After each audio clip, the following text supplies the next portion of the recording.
Okay, couldn't go live, but it's 5 o'clock Eastern Time, the 28th of June, and I just went into 2 hives that had too much honey, which is what we call honeybound, and that means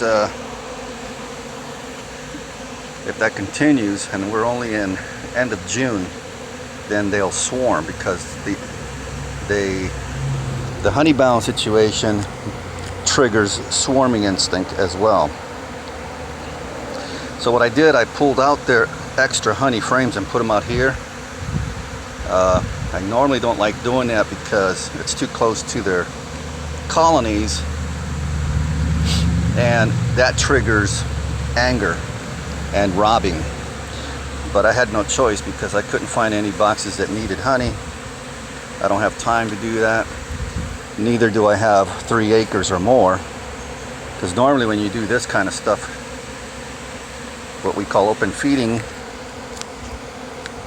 in June and beyond, you want to do it over 100 yards away.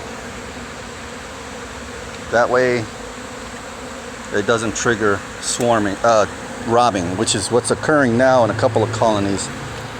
Thankfully, I don't have a lot of weak colonies, so I just put these out about 15 minutes ago. Let's see how much honey they already. I mean, look at all that. Watch this. So they cleaned this up already. This one wasn't too full, so now I can use this for the queen to lay. Look at all the bees. They are just starving for nectar.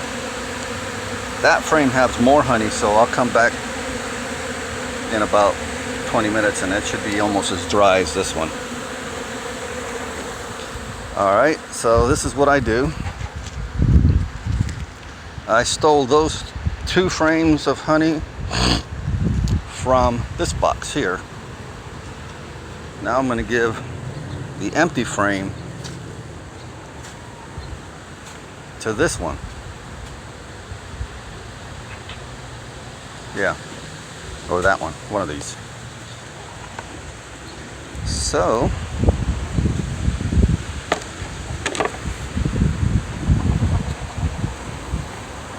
yeah, this one here.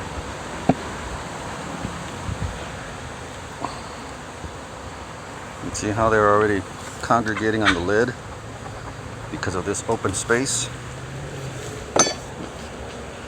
Because they don't like anything open in their colony. They want everything real close and tight. Up to 3/8 inches is what scientifically it's been proven. So this is 3/8, maybe a little bit more. I made these boxes just a little too wide, but I'm not going to change it now. So there, now this one was actually a small nucleus. It started out with 2 frames during the summer, early spring or late spring, with this divider. This divider made this big box into 2 nukes, you see? And 1, 2, 3, 4. So each side holds 4 frames when I put this divider in the middle. So what I did, I noticed the right side, which is the entrance in the front, there were just a ton of bees. So I know this one was taken off a lot. This one wasn't as much.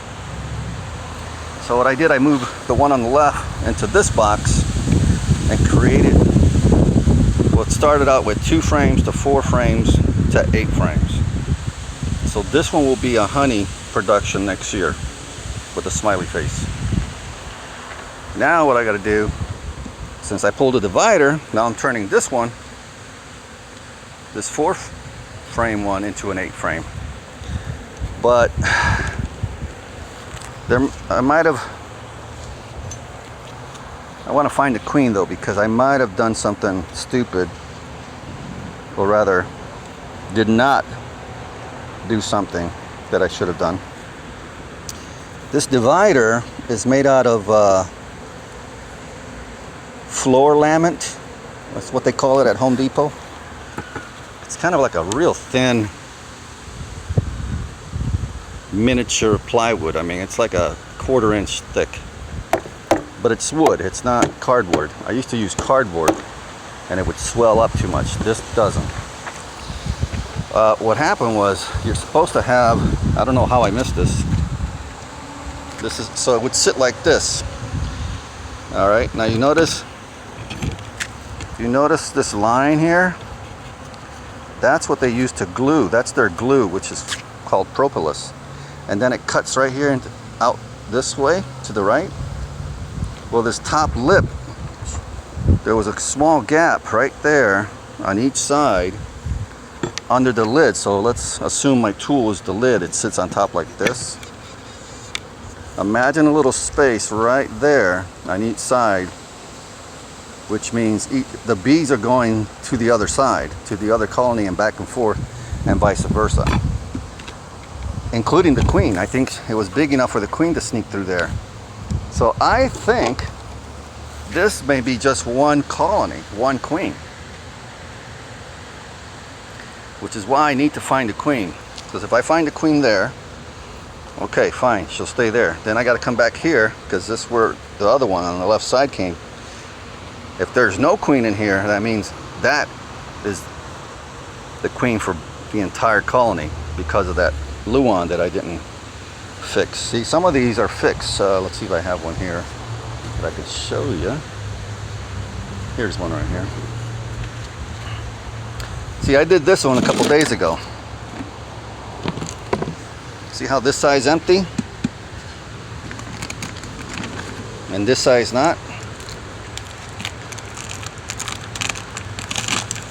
Uh-oh. They're a little mean today because it's windy and I didn't smoke them. So what I did was, you see how that lip is closed right there? See how it's closed? And it goes all the way to the end. No bees can escape through there unless I remove this. But the lid, even if I remove this plastic covering and put the lid back on, the lid sits tight on it. So these bees cannot go over there, and those bees can't go over there. Same thing happened here. This side was getting too crowded. I only had 4 frames in there, just like the other boxes. But I moved them over here into 5 frames. And they're doing very well. So, you see how I put them close together, because this side has an entrance on this side, and this colony has an entrance up front. So when I moved the frames, I think it was yesterday, let's see, 27th? Yeah, the 27th. You see the date? I moved all the bees over there, but I put that new box close to it, and I closed this entrance. And then I smoked the rest of the bees out of here, and I had this lid halfway cracked. So they were climbing out. Most of them were flying, crawling out, going to this one because they can smell the queen over there. And then I let a bunch of them get out through the front. Once I seen a lot of them already moving out, I nailed the entrance. So now everybody's in here. You see? So now what I could do, since I got another space here, I can create a whole new colony. So it's a little windy though. I don't want it, and it's past 4 o'clock, which is the worst. When it's past 4 o'clock and it's windy, you got angry bees. You got all the foragers coming home, trying to protect the colony. They're wondering, why is my roof open? So they're buzzing all over my veil. Let's see if you can see. I had to put my veil on because earlier I didn't have it on. I just had my pocket veil, and they stung me right through that pocket veil because it clings to my face. Got me right in the neck.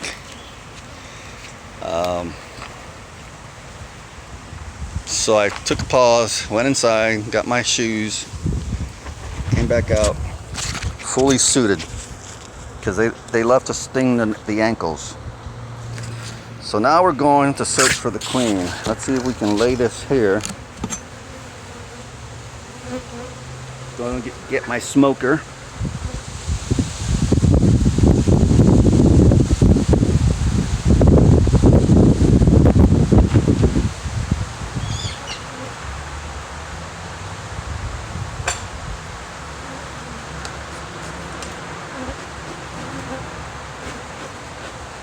Got my smoker. They're also, because of the open feeding, they're also extra guarded and aggressive because the robbing. Open feeding triggers robbing. Not so much in the spring, but right around June when the summer solstice kicks in. Now look at this. I just put this blank frame in about 10 minutes ago. And look what they're doing already. You see how they're drawing the wax? That's called festooning. These are normally nurse bees that are clinging like this. And yeah, from a 4-frame nuke, there was still quite a bit of bees and they had nothing to do. And just like the old saying, idle hands is the devil's playground. Well, idle bees think about swarming. So now I got those 2 bright frames you see here are brand new. I made them up the other day.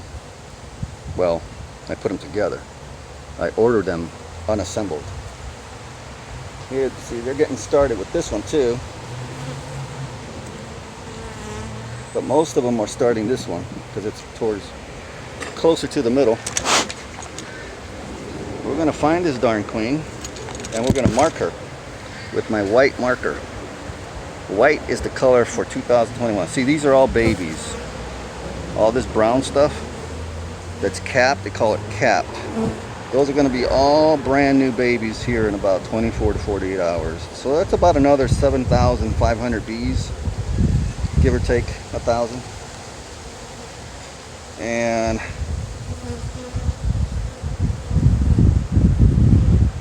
the queen is not on here. She's not on this one. She wouldn't normally be on this one because it's fully capped, almost the entire frame. She's usually more on an open frame where it's clean. All the workers cleaned it already for her and she goes in there, sticks her head in there, takes a little peekaboo. If she's pleased that it's clean enough, then she'll reverse her butt in there and lay an egg. One of 2,000 that she lays per day. And less so as we get closer to the end of summer. We're in June, so she's still laying a little bit, but as we get closer to July, or the end of July rather, and August, they really slow down.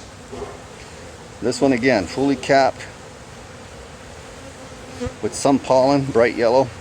I don't know if you could see it. I don't see the queen on this frame either.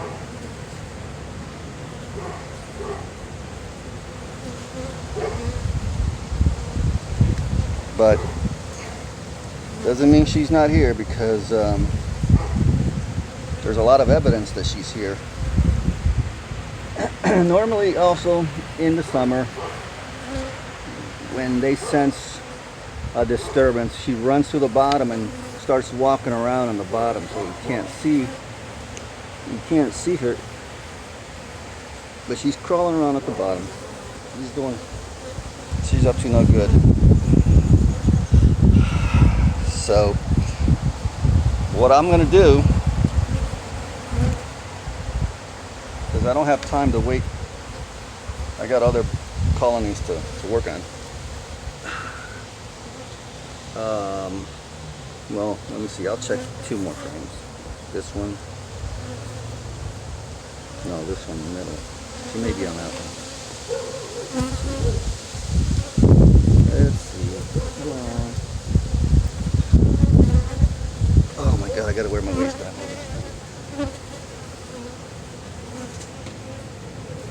This bending over is just horrible when you got a bad back. I'm not lifting anything, it just hurts bending over like this. Alright. Come on, queen, be on this frame. Now see this frame, I doubt it should be on this one. Because this frame is mostly pollen and honey. Not that she would not be on it, you know, unless she was crossing the bridge for a reason, but normally she's not on a pollen frame. So we'll keep that one really close. That's why they're drawing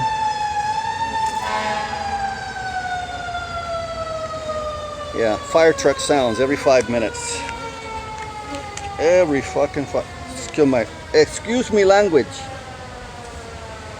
But these fire trucks across the street every 5 to 10 minutes. It's like freaking Los Angeles. Alright, so now this one, she would not be in it either, because this one, complete honey. And this honey and pollen in the corner. You see the pollen in the corner? Again, she would not be on a frame of honey unless she was running from somebody like me and she felt like she had to. So what I'm going to do, I'm going to move that frame of honey towards the end. That's why they're drawing this one first. You saw all those bees making new comb out of those, and not so much this one, because this one is next to the pollen and the brood. This is the nursery right here. This one out here, you notice there's a few bees on it, but not as much as that middle one, because this one is closer to the food source, the honey source. But the pollen is more important next to the nursery, because they use the pollen to feed the babies. So that means I got 2 spaces I got to fill. And we're still looking for the queen. She wasn't on this one, so we're going to go back to this one last time, and if not, I'll check it again in another day or so once they get settled and it's not so windy. And there'll be a lot of comb draw on this middle one, so she may be on that one laying new eggs. That's one way of catching her. See how they hold hands there? Okay, so we're back in this one. Yeah, she'll definitely be on this one probably by tomorrow or the next day, because a lot of these bees are going to hatch next 24 hours. And when they hatch, the nurse bees immediately clean the cell for the queen to lay. And I'm probably staring right at her and I just can't see her, but she's most likely, again, on the bottom, or on this one, or she will be. There's a lot of bees on the bottom of the box. I'm pretty sure she's walking around down there. So, alright, so we're going to leave that alone for now. I'm going to go get some new frames. Over and out.